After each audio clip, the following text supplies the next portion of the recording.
So, Sparta. Sparta is one of the most famous military societies in world history. Sparta is a city-state in ancient Greece. And you may have heard of Sparta. A movie about Sparta was made called 300. I'm not sure if you guys have seen the movie 300. But 300 is really about 300 Spartan soldiers who are fighting millions, not millions, but hundreds of thousands of Persian soldiers. Persia is invading mainland Greece. They fight at a place called Thermopylae, the Battle of Thermopylae. And this is the pass into mainland Greece. The Greeks have to hold this position if they are to prevent the invasion. Okay? 300 Spartan soldiers, backed by thousands of other Greek soldiers, make a last stand in this pass. They are overwhelmed by the Persian invasion, and rather than run, like most people, the 300 soldiers make a final stand. Their leader is Leonidas, and he tells them, we will fight to the death. They all fight to the death, and they're all massacred. And the Persians take Leonidas' head, cut it off, and put it on a pike to warn the Greeks, we are merciless.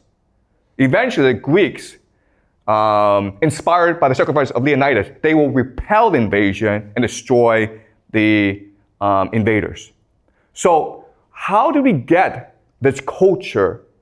Okay? Well, the education system of the Spartans is really interesting. It's really disturbing, actually.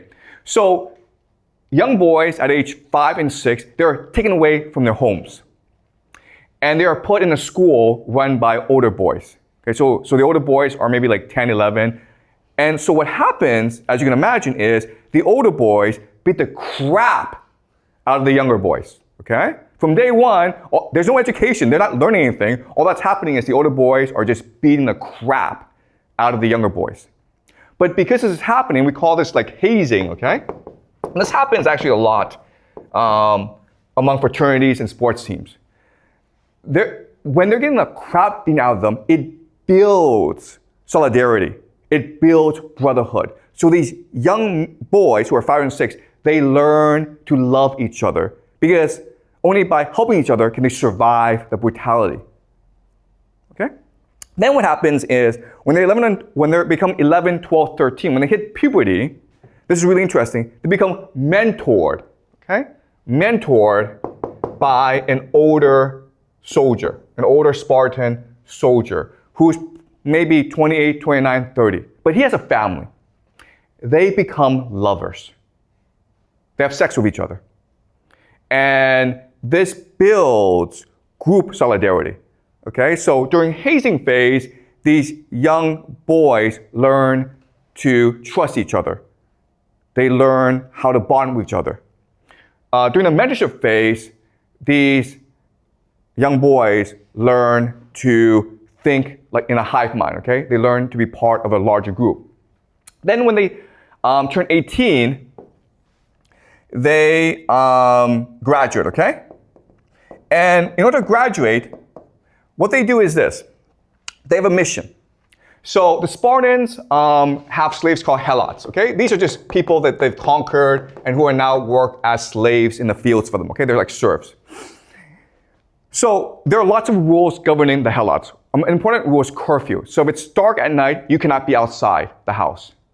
If you are outside the house at night, you could be executed, okay? So as a graduation mission, these young soldiers hide in the fields at night, okay? They hide in the fields and they wait for the sun to go down. So it's now dark. And they look for helots to come back because they're late. And what they'll do is they'll sneak up behind the helots and cut their throats. Okay, this is basically sacrifice. Okay, human sacrifice. So the Spartans did this as well. It's a very common thing. And what this does is it builds group cohesion, leading to synchronicity. There are thousands of city-states in Greece. Only Sparta did this. And it made everyone think Sparta was disgusting. Everyone hated Sparta. But it kept Sparta unified. And it made Sparta into the dominant military power in Greece at that time. Okay? what happened then is Thebes, another city-state in Greece, they would copy the Spartan system, okay? But they made it voluntary. So in Sparta, you have to be an elite to be part of the system. But in Thebes, anyone could join the system, okay? And they call the system the Sacred Band.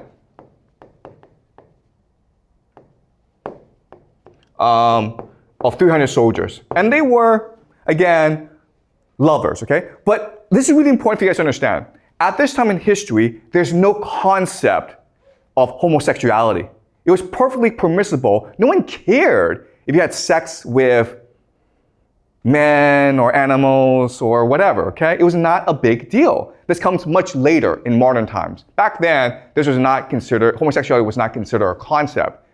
Okay, if you're out in the field, if you're out at war for like years and years and there's no woman around, you're gonna have sex with other men. It's a very natural thing to do.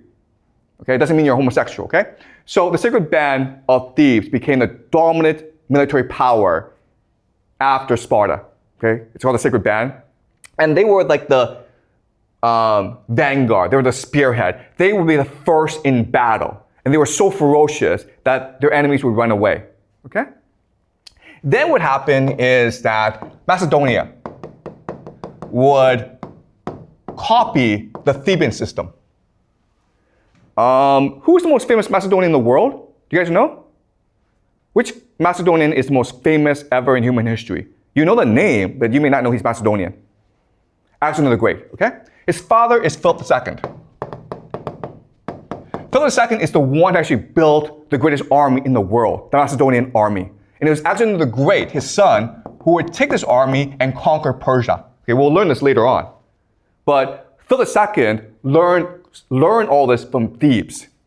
And at first, Macedonia and Thebes were allies, but Philip II was very ambitious. So then he wanted to conquer all of mainland Greece. And in 338 BCE, at the Battle of Trachonia, Macedonia fought against the combined might of Thebes and Athens. And Macedonia destroyed Thebes and Athens, okay? Because Macedonia basically copied the system from Sparta and Thebes. At this point, Macedonia should have destroyed the entire Theban and Athenian army. But when all was lost, the Sacred Band, they stood in the middle of the field. And they blocked the advance of the Macedonian charge so that everyone could escape back into the cities. They did not fear death. They welcomed death. Okay? For them, what mattered was honor and sacrifice. And that's how you create the greatest army in the world. Okay? Does that make sense? So these historical analogies give credence to our thought experiment. Okay, now we're going to look at a question, which is, okay, why does the system work? Okay, so let's do game theory. Game theory. Game theory is just a study of how to win games, okay? It's a very general thing. So let's do a thought experiment and just say there's about 1 million people in the world, okay? There's 1 million people in the world, and they're all trying to win the game against each other, but only one can win. Well, according to game theory, the best way to win a game is by, does anyone know?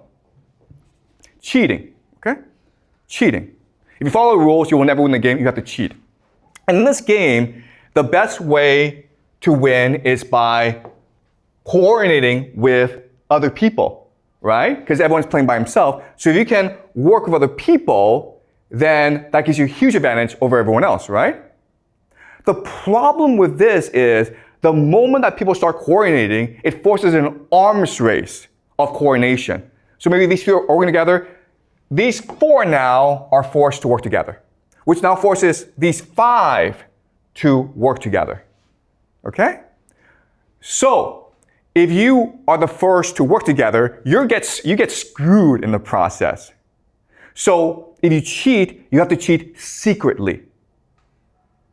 Okay? You have to coordinate without people knowing you're actually coordinating together. You have to conspire secretly. Okay? And there are different ways to collaborate secretly. Okay? So let's look at examples. So family is one example, right? Of coordination, synchronicity. Another example is religion. If you have a leader, right? If you have a similar race, ethnicity, you have a similar language. Okay, so these are examples of how you get people to coordinate together. The problem is that these are all obvious to people, which forces them to do the same thing. Okay? But there's a strategy that you can use that allows you to coordinate secretly and defeat all your enemies. And this strategy is called transgression.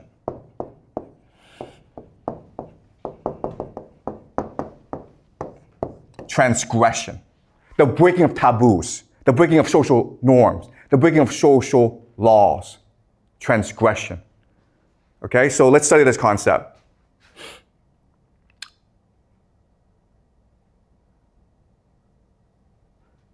All right, so the idea is that, the theory is that the greater you transgress, okay? This is the level of transgression. The greater your cohesion, which leads to synchronicity. Okay, that's a theory I want to propose to you. All right? So, transgression, I mean, it's a very simple idea. You're breaking the rules, right? You're cheating. And therefore, everyone wants to put you in prison. Which means that the only way that you can survive is if you keep the secret among your group, right? Which forces cohesion. Does that make sense? All right? And we see this in all aspects of society, right? So the most basic form of transgression is just joking or pranking, right? So for example, you guys, 6 of you, decide, you know what, we're going to play a joke on the school. We're going to cover all the rooms with toilet paper. It's a joke, it's a prank. But obviously, you don't want to get caught because the school will punish you. And this joke and this prank will make you more cohesive, right? Because now you have a secret amongst yourself. And if anyone betrays you, you're all screwed. Right? Does that make sense? That's the logic. The other thing that's really interesting is that when you transgress, when you break a taboo, you feel empowered. You feel liberated. And it becomes addictive. Right? You fill the school with toilet paper. You're like, that was a lot of fun. Why was it fun? Because you broke the rules. You feel, I'm more powerful than my teacher. So you keep on doing more and more of this stuff, right? Then you may be like, hey, let's go to the store and steal a candy. That candy may cost $1. Nothing, right? But you try it and you are terrified. You're seized by doubt. You're seized by fear. Sorry, so this is the sound that tells us that we should go on break. But again, we don't go on break in this class, okay? So I apologize. We're not taking a break. We keep on going, okay? But that's what the sound is. Okay, so you're terrified because your mother, your teachers, everyone told you stealing is bad, right? But when you actually go and do it, how do you feel? You feel energized. You feel liberated. You feel empowered. And if your friends were with you, the friendship becomes much more unified, much more cohesive, much more synchronized. Does that make sense? And now you want to like, let's break more rules. Let's see what happens if we break more and more rules. And you keep on going because it's addictive. And ultimately, there's a transgression that is the ultimate taboo, which is what? You guys know? Yeah, right? This. Right? Can you think of a more worse transgression than this? That's why they do it. because it feels empowering. It releases energy. They do it because they believe that when you do this, it releases divine energy. And when you actually do it, okay, guys, I'm not telling you to go do this, okay? Please do not do this, okay? And please remember, okay, this is evil. We should not be doing this. But when you actually go and do it, those who can do it, they feel as though they are now inundated, that now they are now filled with divine energy. They found the secret of the universe. They found the ultimate power in the world. Another transgression, which is not as bad, but pretty bad, is the idea of incest, right? And there are secret societies out there, guys, that do this. And you know what, guys? I hate to tell you this, okay? But they do it in public in front of everyone else, because that creates both group unity, synchronicity, and it releases in their minds divine energy. They have now access to God. If you want to know what secret societies do, well, yeah, this and this, okay? And again, this is only a small group of people. But now we know why these people control the world. Because they're able to keep secrets. Because they're more motivated than everyone else. And they're able to work together in a way that allows them to achieve ultimate power. These leaders you see, right? These leaders you see, they are puppets. They are just the face. The real power are these secret societies that practice these rituals. And again, I'm not saying this is the truth. I'm just saying this is a possible theory about how the world works, right? Because this is a class of speculation. It's a class of theory. Don't think this is the truth, okay? But you can think about how this works and ask yourself, does it explain the world?